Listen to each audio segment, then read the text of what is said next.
Hello guys, तो आज हम बात करेंगे my love from the start episode 17 के बारे में। मगर उससे पहले आप मेरे नए चैनल पर नए हैं तो उसे सब्सक्राइब करें, साथ में बेल आइकन को भी दबा दें।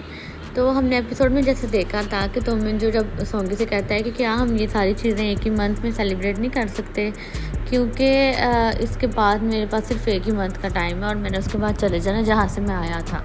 सोंगी काफ़ी परेशान होती है, वो दोनों रो रहे होते हैं इस बात से। सोंगी कहती है कि ऐसे नहीं हो सकता कि तुम यहाँ पर हमेशा के लिए रुक जाओ, क्योंकि पहले भी तो तुम इतने साल रुके हो। वो कहता है अब मैं नहीं रुक सकता ना, अब यहाँ पर मुझे वापस जाना ही पड़ेगा। तो सोंगी कहती है अगर ठीक है। फिर वो खड़ी होती है और उसको बहुत दुख होता है ना। कहती है कि अगर तुमने पता था तो तुमने मुझे सब कुछ पहले क्यों नहीं बताया, और तुम मेरी फीलिंग्स को तुमने हर्ट किया है, तुमने मेरे जज्बात के साथ खेला है और तुमने मुझे यूज़ किया है, और मैं तुम्हें कभी भी माफ़ नहीं करूँगी। वो ये कह के चले जाती है और पीछे से जो काफ़ी ज़्यादा रोता है ना। फिर उसके बाद हम देखते हैं न्यूज़ में उसका भाई देख रहा होता है न्यूज़ के। वो कहते हैं एक ऑर्बिट जो है वो अर्थ से ना काफ़ी ज़्यादा नज़दीक टकराएगा एक मंथ तक ना। तो वो आम लोग भी देख सकेंगे उस सारे नज़ारे को ना, आम आँख से भी देख सकते हैं हम। और उसके बाद सोंगी अपने रूम में आती है, उसकी मदर भी ये देख रही होती है और वो आकर अपने रूम में चले जाती है और जाकर वहाँ बहुत रोती है। फिर उसके बाद हम देखते हैं दोमिंजो को, जो कि उसके मैनेजर आपस में बात करते हैं। मैनेजर और डायरेक्टर बात कर रहे होते हैं कि सोंगी की तरह वो कहते हैं वो तो घर चले गई है शूट छोड़ के। तो कहते हैं हमें इसकी यही आदत नहीं अच्छी लगती और इसीलिए इसकी जगह आप किसी और को रिप्लेस कर दो ना, कोई और बंदा ढूंढो। तो वो दोमिंजो तब आता है। दोमिंजो कहता है कि आप लोगों ने पहले ही उसके बहुत ज़्यादा स्टंट वाले सीन करवाए हैं और आपकी वजह से वो हॉस्पिटल गई है, और अगर आप लोगों ने उसके साथ ऐसा कुछ किया ना तो मैं ये सोशल मीडिया पर सारा कुछ कर दूँगी। ये सिर्फ़ और सिर्फ आपकी वजह से हो रहा है और आप लोग फिर भी उसे स्टंट करवा रहे हो, हालांकि आपको पता है वो बीमार है। ये सारी बातें करता है दोमिंजो उनके साथ। फिर जब दोमिंजो घर में आता है तो वो अपने जब बेडरूम में सोने के लिए जाता है तो वो सोंगी की रोने की आवाज़ उसके रूम तक आ रही होती है और वो पूरी रात इस वजह से नहीं सो सकता ना। फिर सुबह जब वो एक्सरसाइज करने जाती है सोमी, जॉगिंग पे जाती है, तो दोमिंजो उसके साथ चल जाता है और वो उसे मनाता है। वो कहता है मेरी बात सुनो प्लीज़, मुझे थोड़ा टाइम दो, मुझे अपने आप को एक्सप्लेन करने दो। तो सोंगी फिर भी नहीं सुनती, इग्नोर करती है उसको फुली। फिर उसके बाद वहाँ पर एक लड़की होती है जो उसकी यूनिवर्सिटी से होती है दोमिंजो की, और वो उसके पास आती है और उससे काफ़ी ज़्यादा फ्रैंकनेस में ना बात कर रही होती है, तो मजाक वगैरह भी कर रही होती है। और सोंगी सब कुछ देख के बहुत जेलस होती है।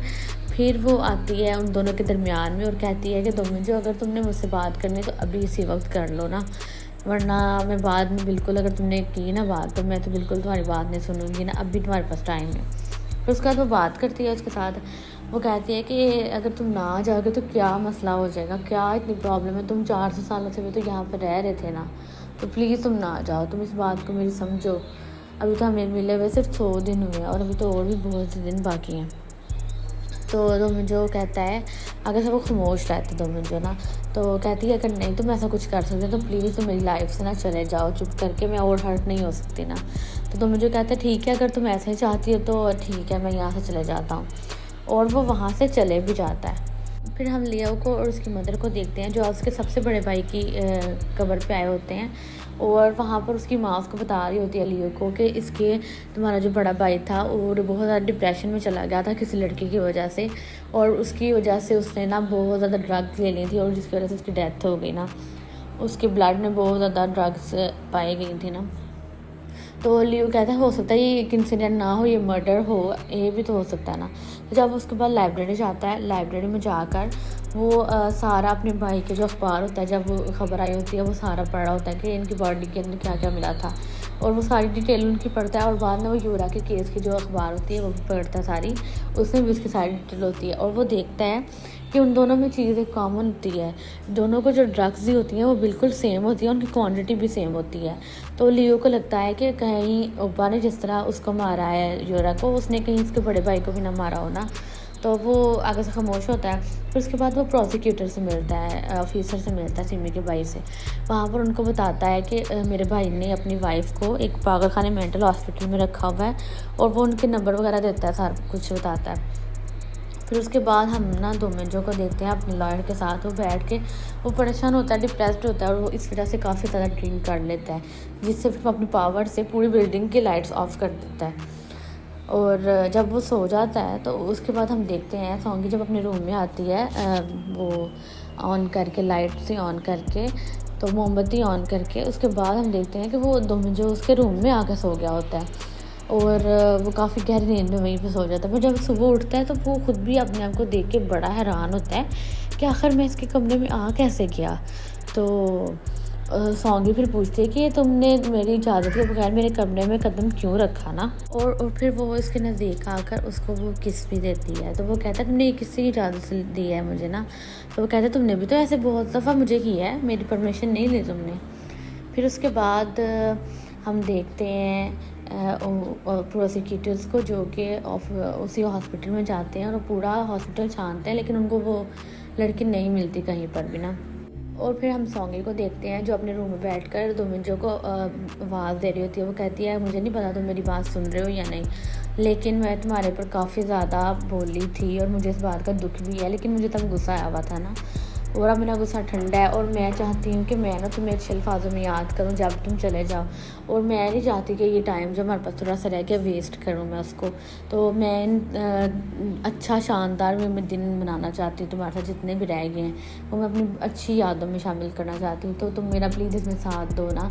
तो मुझे ये सारी बातें सुन रहा होता है वो काफ़ी ज़्यादा रोता है, वो बहुत परेशान होता है इस बात से ना। तो वो फिर सॉन्गी कहती है क्या तुम मुझे सुन रहे हो। फिर वो मैसेज करता है हाँ मैं बिल्कुल तुम्हें सुन रहा हूँ ना। फिर हम लियो को देखते हैं। लियो जो है वो अपने भाई को कहता है कि आप एक ना मुझे आपको कुछ दिखाना है तो आप भी दरवाज़ा खोलें। वो जब खोलने लगता है उसका भाई दरवाज़ा तो उसको कॉल आती है और वो कॉल पे बताते हैं कि आपकी वाइफ तो यहाँ से गायब हो गई सर रूम के अंदर से ना। तो वो कहीं जाने लगता है लेकिन लियो उसका हाथ पकड़ लेता है और वो कहता है नहीं आपको। वो फिर लियो खुद ही डोर खोलता है और वहाँ पर उसकी वाइफ उसके सामने बैठी होती है जिसको उसने मेंटल हॉस्पिटल में रखा होता है और वो बहुत हैरान होता है। फिर हमें बताया जाता है कि जैसे लियो जो था वो दोमिंजो से मिलता है और वो कहता है कि मुझे तुम्हारी हेल्प की बहुत ज़्यादा ज़रूरत है। वो सारे मामला से बताता है। फिर उसके बाद जब वो हॉस्पिटल में प्रोसिक्यूटर से ढूंढ रहे होते हैं तो उसकी वाइफ को व्हीलचेयर पे किसी और जगह पर ना वो कर रहे होते हैं, ट्रांसफ़र कर रहे होते हैं। तो ये सारी बात जो है ना ये सारा चीज़ें लियो और दोमिंजो देख रहे होते हैं और वो उनका पीछा करते हैं कि वो कहाँ लेके जाते हैं उसको आखिर। फिर वो एक होटल में लेके जाते हैं और वो उस होटल के रूम से दोमिंजो वहाँ जाता है टेलीपोर्ट करके और उसकी वाइफ को वहाँ से डिसअपीयर कर देता है और वो प्रोसिक्यूटर्स के हवाले कर देता है। ये होता है सारा कुछ ना इसके साथ और वो काफ़ी ज़्यादा हैरान होता है ओपा।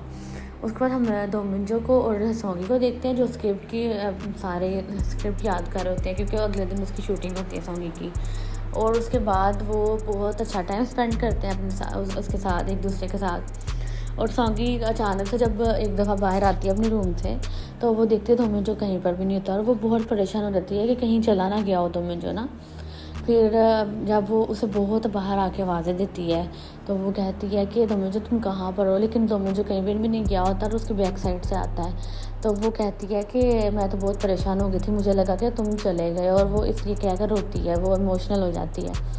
तो दोमिंजो कहता है तुम फिक्र मत करो, मैं अब तुम्हारे साथ हमेशा रहूँगा, मैं कहीं पर भी नहीं जाने लगा। वो कहती है कि क्या ऐसा पॉसिबल है।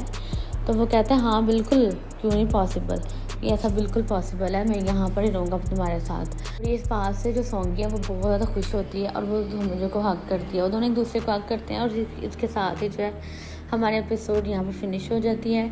तो अगर आपको एपिसोड अच्छी लग रही है तो प्लीज़ लाइक करें, इसको कमेंट में बताएं कैसी है और इसको शेयर करें और अपना ख्याल रखें। अल्लाह हाफ़िज़।